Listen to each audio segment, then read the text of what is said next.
Michael is kneeling beside his son. Jake is on the ground. Chest wound. Bleeding heavily. Critical condition.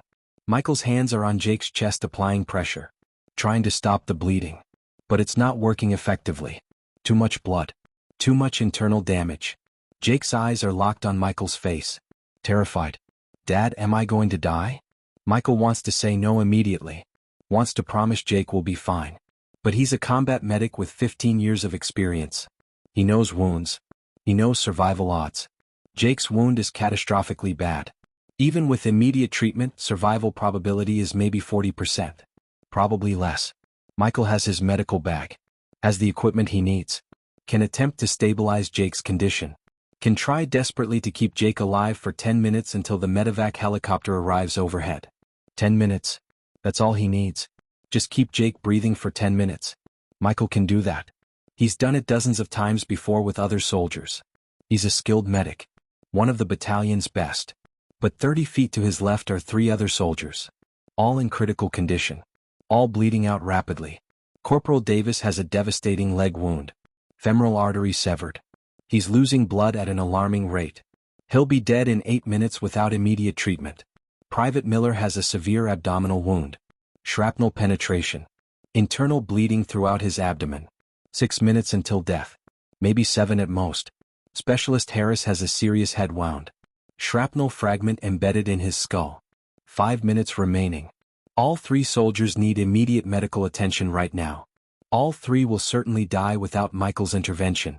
Michael is the only combat medic in this section of the battlefield. The only person who can save their lives. Medical triage protocol is absolutely clear about these situations. In mass casualty events, treat the salvageable patients first. Save multiple lives over one life. The mathematics are brutally simple. 3 soldiers with good survival odds versus 1 soldier with poor odds. Protocol dictates leaving Jake temporarily. Saving the 3 first. But Jake is Michael's son. His only child. The boy Michael raised alone after his wife died. Michael's hands are shaking uncontrollably. Jake's blood is warm on his fingers. Dad, please help me. Michael looks at Jake's face. 19 years old. Still has his entire life ahead. If Michael can save him. If he focuses everything on Jake right now. But if Michael stays here with Jake, 3 other soldiers die. 3 other people's sons. 3 other families destroyed. 3 other fathers who will receive that terrible notification. Michael looks to his left. The 3 soldiers are only 30 feet away. He can hear them clearly.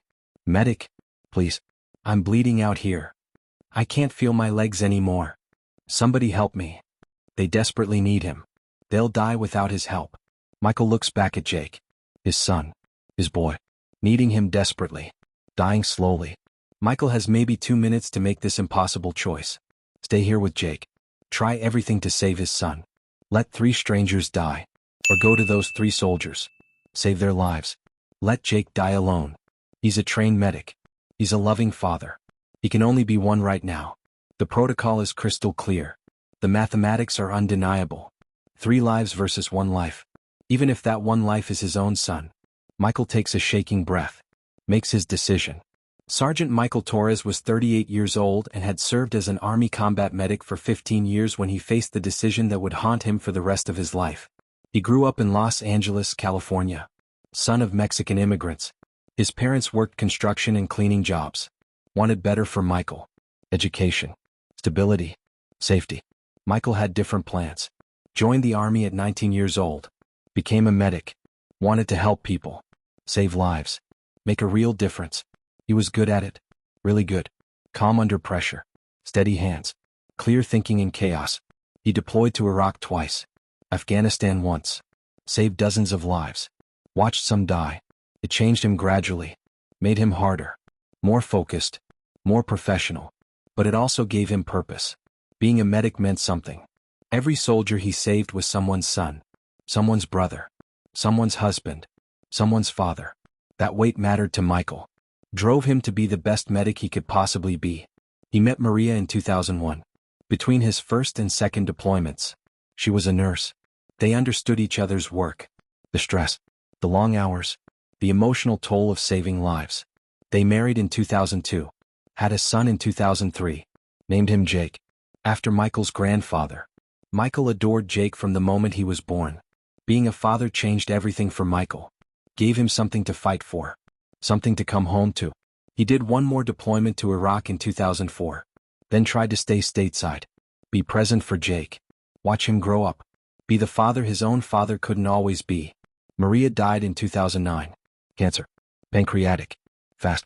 Aggressive. She was gone in 4 months. Jake was only 12 years old. Michael was devastated. Lost. But he had Jake. Had to be strong. Had to be both parents now. Father and mother. He raised Jake alone for the next 6 years. Watched him grow. Helped with homework. Attended every soccer game. Every school event. Protected him. Kept him safe. That was Michael's job. Keep Jake safe. Always. Then 2011 arrived and Jake turned 18. Graduated high school.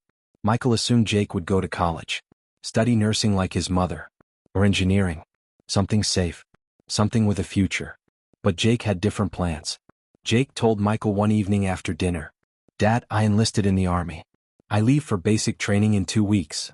Michael felt like he'd been punched. "You what?" "I enlisted. I want to serve. Like you did. I want to be a medic too." Michael stood up from the table. Angry. Scared. "No. Absolutely not. You're not going." Jake looked stubborn. Determined.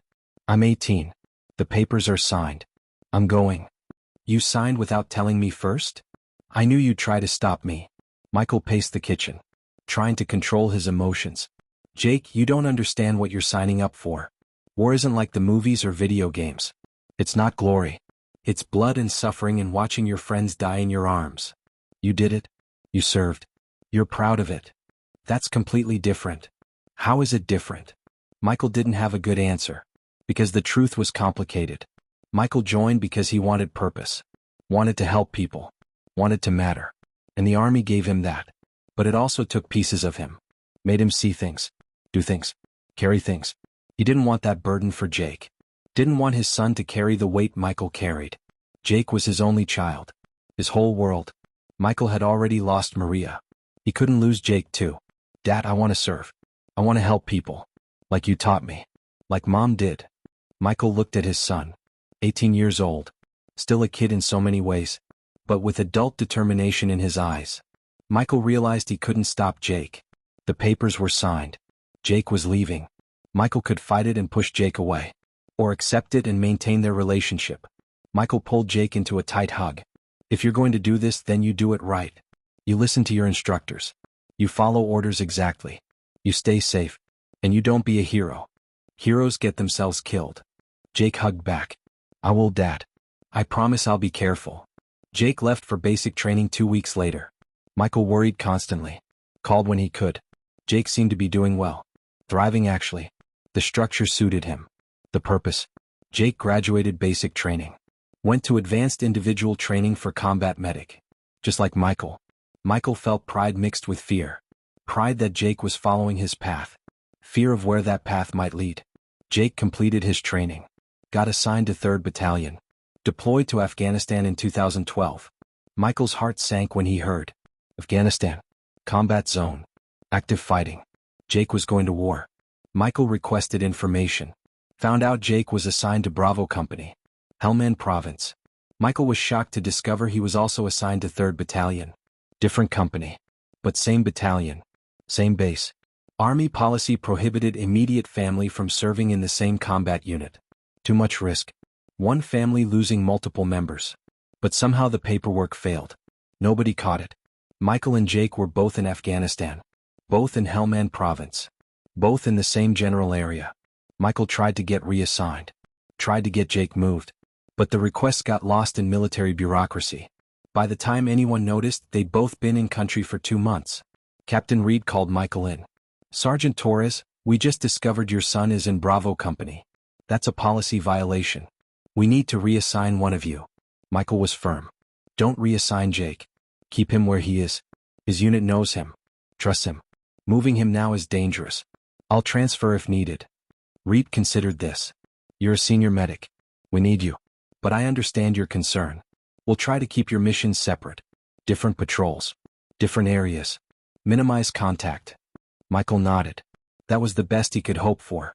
He and Jake were both deployed. Both in danger. But at least Michael could keep some distance. Keep Jake safe from afar. July 2012 brought a routine patrol through Helmand Province. Michael's company was moving through a village.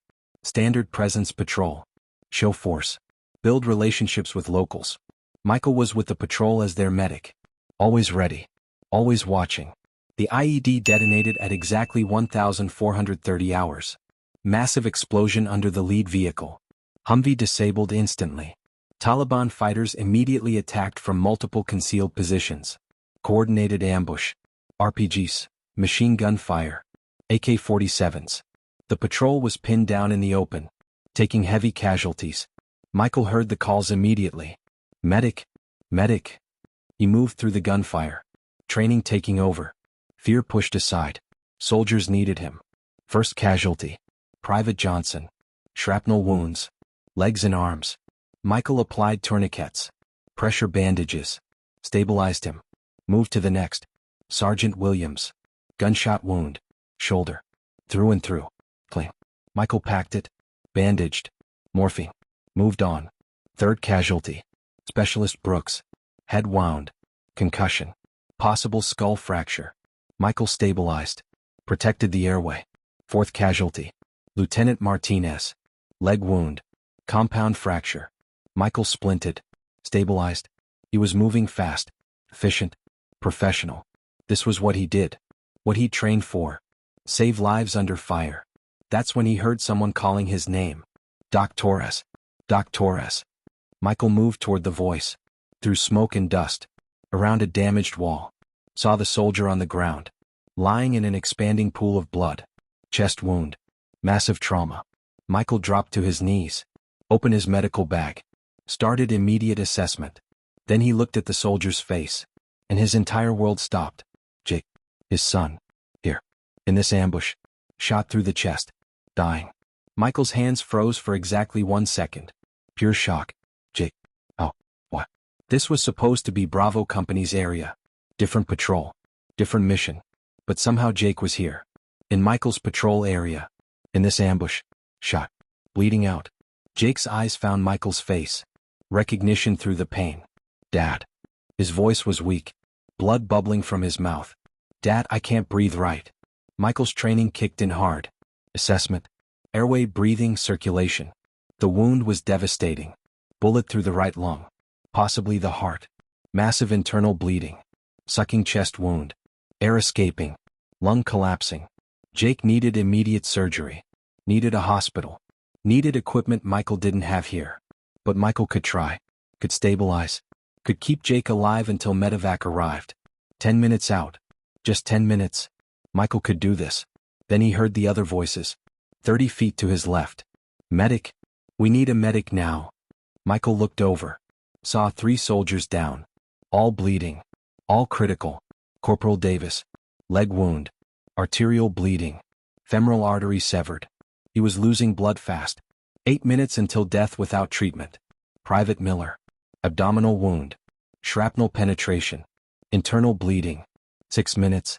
Maybe 7. Specialist Harris. Head wound. Shrapnel to skull. 5 minutes. All 3 needed immediate attention. All 3 would die without Michael. Michael looked at Jake. Then at the 3 soldiers. Then back at Jake. The impossible situation crystallized. 1 medic. For critical casualties. He couldn't save all of them. Medical triage protocol was brutally clear. Mass casualty situations. Treat multiple salvageable patients over 1 critical patient. The math was simple. 3 soldiers with 70% survival odds each if treated immediately. 1 soldier with 40% odds even with treatment. Protocol said treat the 3. Save 3 lives. Let the 1 wait. But the 1 was Jake. Michael's son. His only child. Michael looked at Jake's face. Saw the fear. Saw his 19-year-old son bleeding out. Needing his father.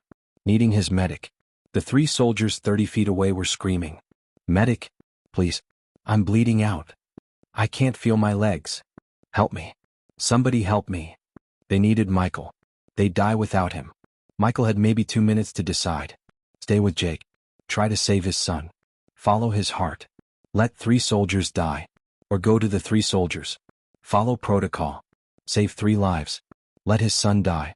Medical training versus paternal instinct. Protocol versus love. Michael looked into Jake's eyes. Jake, listen to me carefully. Stay conscious. The helicopter is coming. 10 minutes. You hear me? 10 minutes away. You stay awake.